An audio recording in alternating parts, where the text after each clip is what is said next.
Hi, I am Michael Santos with michaelsantos.com and prisonprofessor.com. I also host Earning Freedom podcast, and now I'm starting this new one called Success After Prison.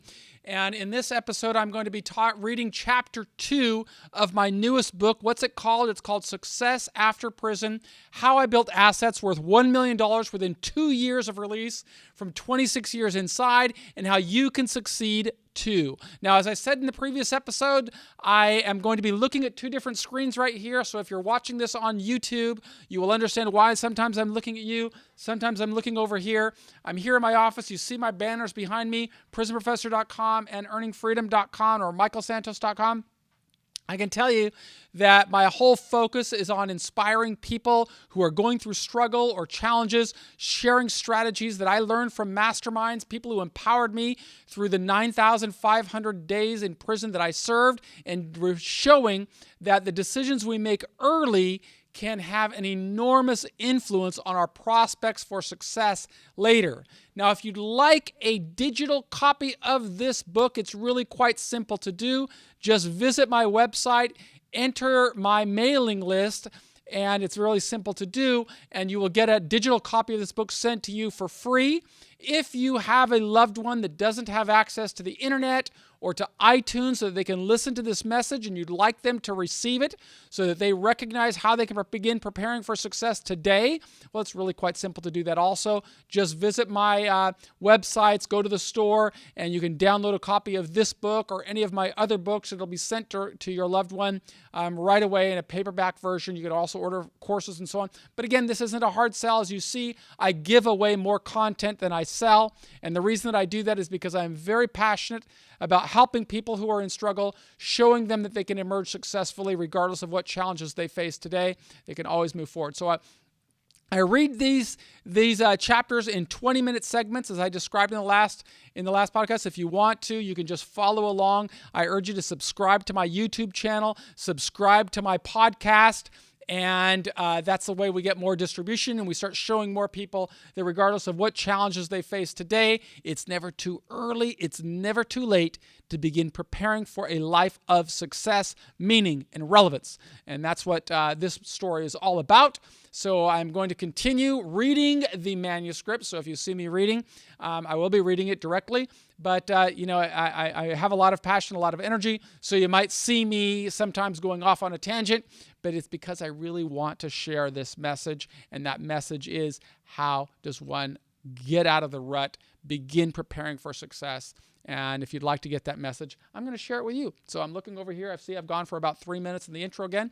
Again, it's michaelsantos.com. If you want to enter your contact information, join my mailing list, and I'll send you a free digital version of this book. For now, let me just move on to chapter 2. We'll go for about 20 minutes. So here we are. I'm typing this manuscript on an awesome Mac Pro computer. In fact, I'm also recording this video on my Mac Pro computer. When I served my sentence, I had to write all of my manuscripts by hand. Now I'm addicted to Apple products and word processors. These tools allow me to write much more efficiently, but I no longer have the time that was available to me while I was in prison. Again, that's why I won't devote hundreds of hours to editing this manuscript. At least for this draft, what you see is what you get. Now, I started typing this manuscript on Saturday morning, December the 4th, 2015. Now, I don't know when I will finish, but I'm going to do my best to complete a solid draft before the end of this year. Why? Well, it may seem strange, but I'm scheduled to visit the United States Penitentiary in Atwater on January the 8th, 2016. I'll be talking with men about the importance of setting clear goals. Now, since I never ask anyone to do anything that I don't do, I wanted to start by setting a goal and then showing them how I hold myself accountable. Now, let me describe why I am going to visit the men in USP Atwater.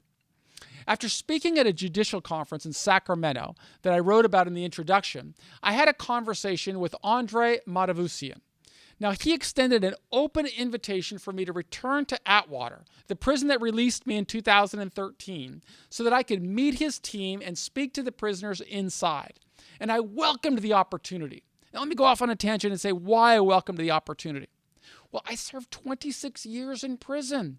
I've got a deep sense of passion and energy and, a sense of commitment really to want to connect with people in prison, to want to help people in prison or people in struggle understand what does it take to overcome that struggle. And how do I do it? I try to share the strategies that empowered me. And that's what I'm going to get back onto in this book. But it was a real privilege for me to have this invitation to go up in there, drive up to Atwater, or actually I flew into Oakland, rented a car, drove to Atwater at my own expense because I felt incredibly just honored to be able to go back into a prison. And I've been going into a lot of prisons, but this was the first time I went back to the Bureau of Prisons. And I'm so grateful to Warden Matavusian for giving me this opportunity to connect with the men inside. I'll talk a little bit more about my first trip up there at the end of this chapter, or at the end of this episode. Let me continue with the reading. So 28 months have passed since I concluded my 9,500-day journey as a federal prisoner. I've got a lot of work ahead of me, which I'll explain in the chapters to follow. But in order to help readers understand more about how I opened opportunities that few would expect for a man who served so much time in prison, I need to provide some context, at least an abbreviated background. Now, in another book I have here, this is another tangent here, Earning Freedom, I give a full, you can see this is more than 400 pages that talks about my entire journey through prison. But here, we're just going to get an abbreviated background. But if you've read Earning Free, my earlier books, particularly Earning Freedom, Conquering a 45-Year Prison Term, you won't be learning anything new in this chapter. I won't take the time to provide the same level of deep detail as I wrote in that book. Those who want a more comprehensive glimpse of my prison journey will find value in Earning Freedom. Now, after this initial chapter, the remainder of this book will show how decisions I made in prison related to opportunities and success that I've been building since my release. And we'll start with the backstory. Okay, so here's the background. In 1982, I graduated from Shorecrest High School in Seattle as a mediocre student. Now, immediately following graduation, I started working with my father in a contracting company he established when I was a young boy. Now, my father, he escaped from Cuba, and he worked hard with my mother to build his company, hoping he would pass the business along to me after I matured. And unfortunately, I didn't mature so well as a young man. In fact, I disappointed my parents, both of them. Because when I was 20 years old, in 1984, I saw the movie Scarface with Al Pacino. Now, Al Pacino, he played the character Tony Montana. A lot of you guys know him. He was a super cool Cuban immigrant who built a fortune trafficking in cocaine. But rather than wanting to follow in my father's footsteps of hard work and discipline, I made the bad decision to follow guidance from Tony Montana, who said, in this country, first you get the money, then you get the power, then you get the woman. And so when I heard that, I just thought, that sounds pretty awesome. And from my immature perspective, Tony's philosophy was admirable. However, as the closing scenes of the film depicted, his outlook on the life didn't work out so well. Didn't work out so well for him, didn't really work out so well for me. But nevertheless, after seeing the film Scarface, I coordinated a scheme to earn quick money by distributing cocaine. And foolishly, I believed that I could shield myself from prosecution. By limiting my role to negotiating transactions and hiring other people to transport the cocaine or storing the cocaine, I convinced myself that I could avoid the criminal justice system. But on August the 11th, 1987, I learned how badly I had misinterpreted the criminal justice system. In the late afternoon, I saw 3 DEA agents pointing a gun at my head, and they told me I was under arrest. Soon, I felt an officer pulling my wrists behind my back and locking them in steel cuffs, and my journey began. And over the subsequent decades I'd go through, I would go through federal holding centers. I went through court proceedings. I went through jails, the Pierce County Jail, the jail in Monroe or Puyallup, I think there was a couple other jails. I was in prisons. I started off at the United States Penitentiary in Atlanta. I went to the Federal Correctional Institution in McKean. I went to the Federal Correctional Institution in Fairton. I spent a little time in Lewisburg, a little time in holding centers, a little time in, FCI, I think it was Phoenix at the time, and they had a holding center. I went through, after, where did I go after?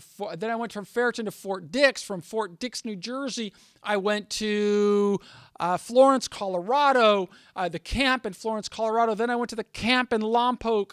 Then I went to the camp in Taft. I went to the camp in Atwater, and that's where I was released from, but I didn't get out. On August the 13th, 2012, I went to the halfway house in San Francisco. Then I concluded my obligation to the Bureau of Prisons in August of 2013, started supervised release, went through a period of parole because I'm under the old law, and now I'm on special parole. So, I've gone through the entire journey over 26 years.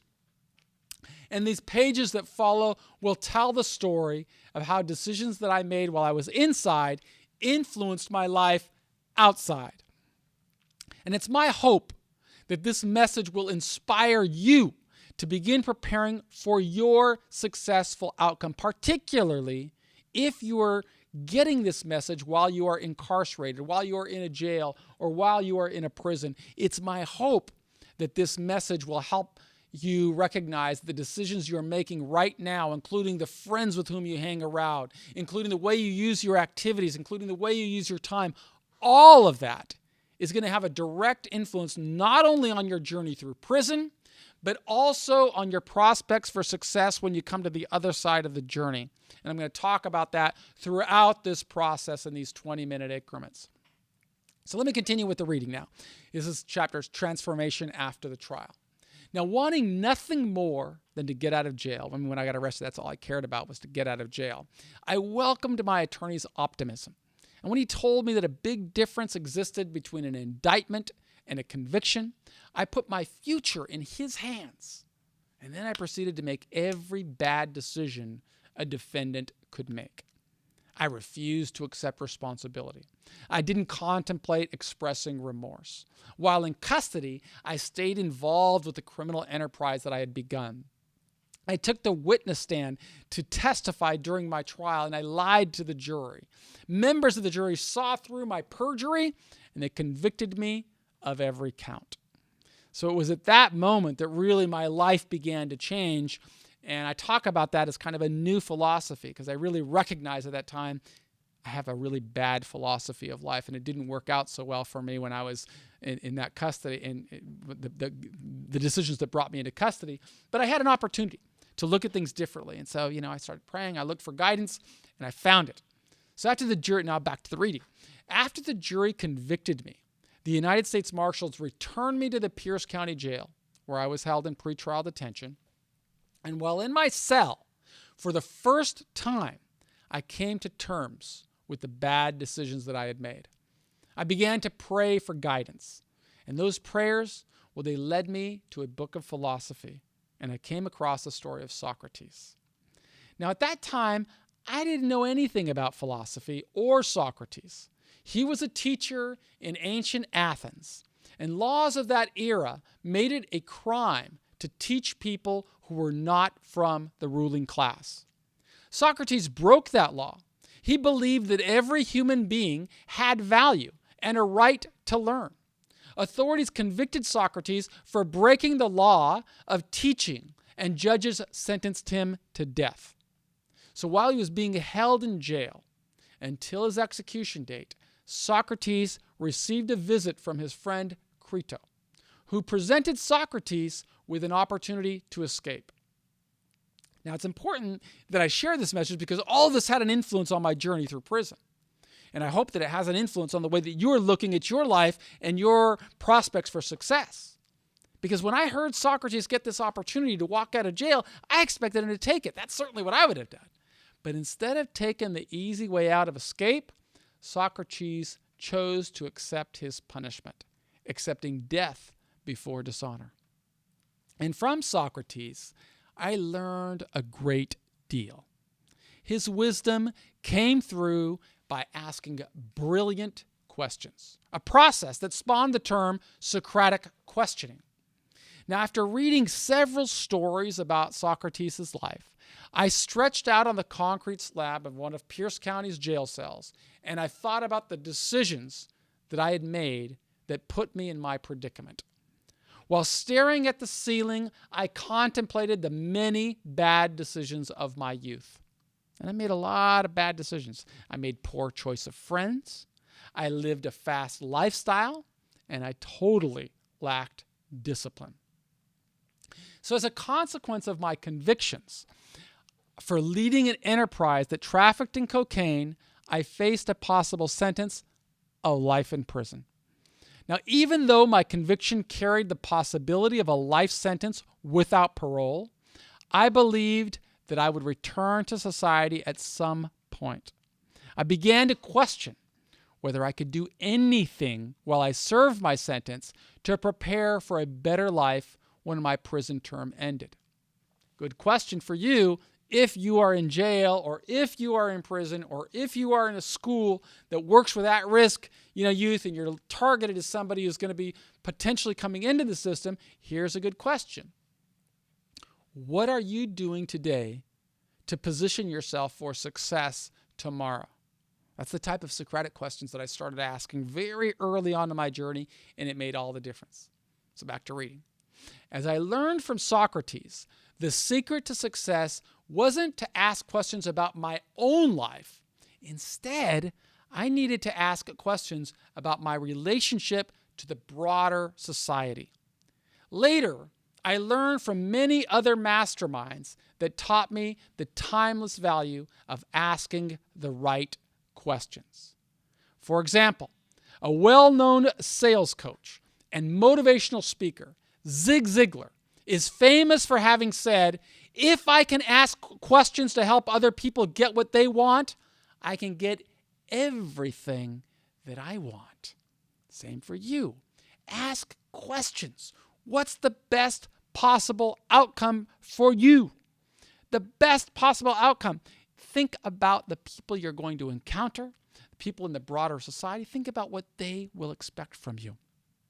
So in reading about Socrates, he taught me to ask questions that would help me understand the people I wanted in my life.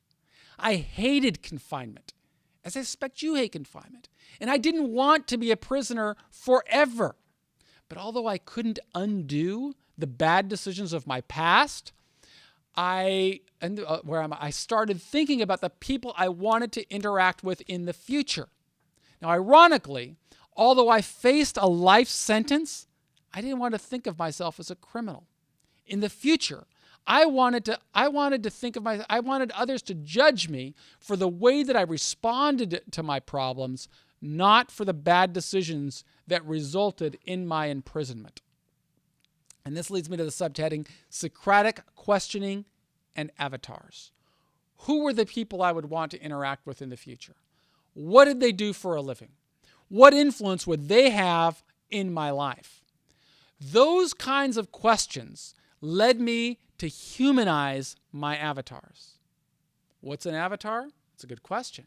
Well, from my perspective, an avatar was the type of person I wanted to meet in the future. That person would influence aspects of my life. Although an avatar didn't exist as a flesh and blood person, in my mind, the avatar was real, even though I didn't know who he or she would be. I thought about my future probation officer, for example, because that person would have an enormous influence on my life whenever my prison term ended. I thought about my future employer. I thought about my future lenders. I thought about the woman I would marry and the friends I would choose. Who were those people? What characterized their lives? What level of education would they have? What could I do to earn their respect? Those were the kinds of questions that would help me establish an adjustment strategy to make it through prison, regardless of how long I was going to be in there.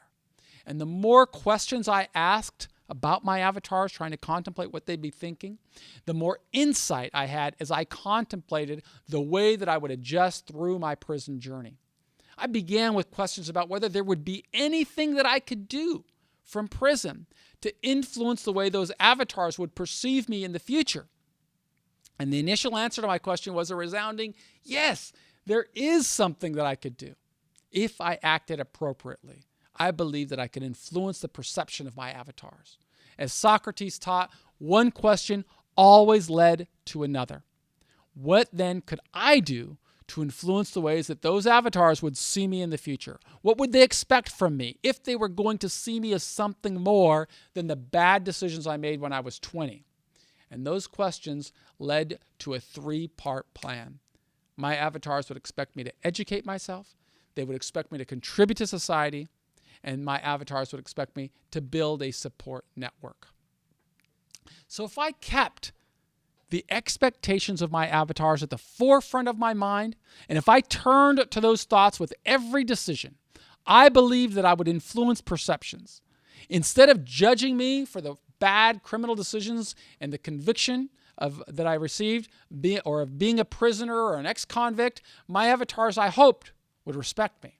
They would perceive me as a man of discipline and integrity and inner strength, as someone who worked to earn his freedom. And now I have questions for you if you are reading this book, or you if you are listening to this on the iTunes podcast, or you if you are watching it on my YouTube channel. If you could influence someone who you would want to influence, what would they want you to do? I hope you don't hear this speaking on the back. What do you know about that person? In what ways would influencing that person change your life? What steps could you take today to influence that person? Those are the types of questions that I'd like you to begin asking yourself right now. Think about it. Write it down, because your answers to those questions will help influence your adjustment. So that's what I wanted to share with you today. That's episode 2 of our program here. Episode 1, I gave you the introduction. That's just part of chapter 1. I'm going to continue on the next episode of Success After Prison. If you want a soft cover copy of this book, you can order it at my website, michaelsantos.com. If you want a free version, very simple. Just go to michaelsantos.com, enter your email address, the best place that I can send it, and I'll send you a free digital copy the second that you register. Okay? I'm Michael with michaelsantos.com. Reach out to me if I can help in any kind of way. I look forward to connecting, and I'll be back with episode 3. It's going to replay soon. Thanks. Bye.